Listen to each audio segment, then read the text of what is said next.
Alright guys, sa mapagpalang araw sa inyong lahat, mayroon tayong isang reaction video dito kay Rob Trip. Alright, Erwin Tulfo, nasa top latest sa Pulse Asia ng senatorial poll. Totoo kaya to? Alright, dito sa branch. Intro muna tayo.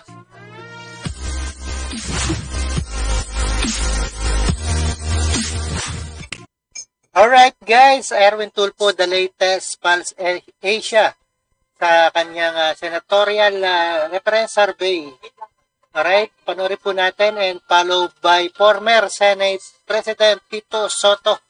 Sila po ang latest na top Pulse Asia ngayong senatorial poll. Alright, marami pang pagbabago yan ha. Alright, panoorin po natin and don't forget to subscribe to this channel. Rob Trip.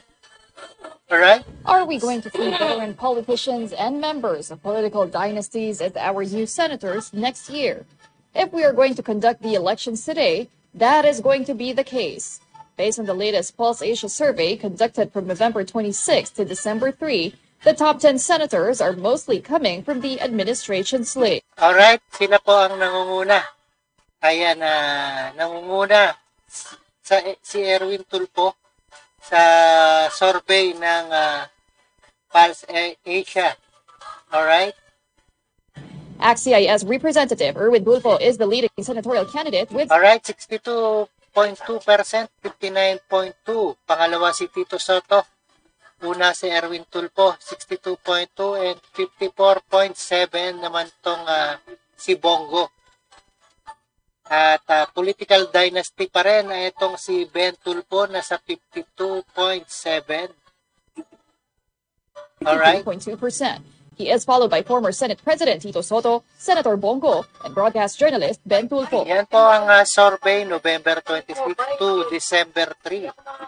Placing at the 5th to 9th bracket are Senator Pia Cayetano and former Senator... Alright, sumunod naman si 46.5 Pia Cayetano. Alright, 45% naman tong si Manny Pacquiao. 44.1% naman si Ping Lacson and Willie Revillame. 43.6% and sumunod kay Willie Revillame ay si Bong Revilla.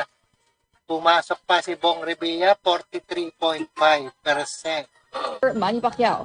Meanwhile, former Senator Ping Lacson and Senator Bong Revilla are at the 5th to 10th spot. The only newcomer in this list is TV personality Willie Revillame, who shares the same rank with Lacson and Revilla. Makati Mayor Abby Binay is at the 7th to 14th spot, while Senators Lito Lapid and Amy Marcos are at... Alright, taga Makati, Binay, 40.1 and Lito Lapid, 39.2 and 37.5 naman kay Amy Marcos. Mukhang bumaba na si Amy Marcos at 36.9 naman si Bato de la Rosa and 36.5 naman si Camille Villar. Ayan, dapat the 10th to 14th rank. Rounding up the list are Senators Bato de la Rosa and Las Piñas Representative Camille Villar. Former Senators Kiko Pangilinan, Gringo Honasan, Bam Aquino, and former Interior Secretary Ben... Ayan, 33.1 naman si Kiko. At Gringo, 28.6%. At si Bam Aquino, 28.2%. At etong si Benhar Abalos, nasa 26 lang. 26%. Ayan, wala pang 50%, bumaba. Abalos placed near the winning spots.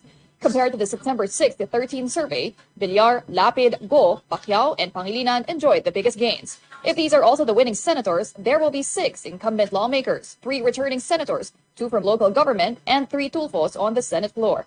Despite joining the other Tulfos in the legislative branch, Erwin and Ben previously insisted that they are not part of a political dynasty. The election day for the midterm elections is on May 12, 2025. Alright, tandaan nyo ang election, May 12, 2025. May 12 ba? Ayan, yung dynasty, tandaan nyo, huwag nyo iboto. Alright, maraming salamat sa panonood at pagkinig dito kay Rob Trip. At hindi ko nakita si Benhar Abalos. Mukhang bagsak si Benhar. Alright, maraming salamat sa inyong panonood at pagkinig dito kay Rob Trip. And see us again sa ating the next one. Sa ating reaction video and peace out.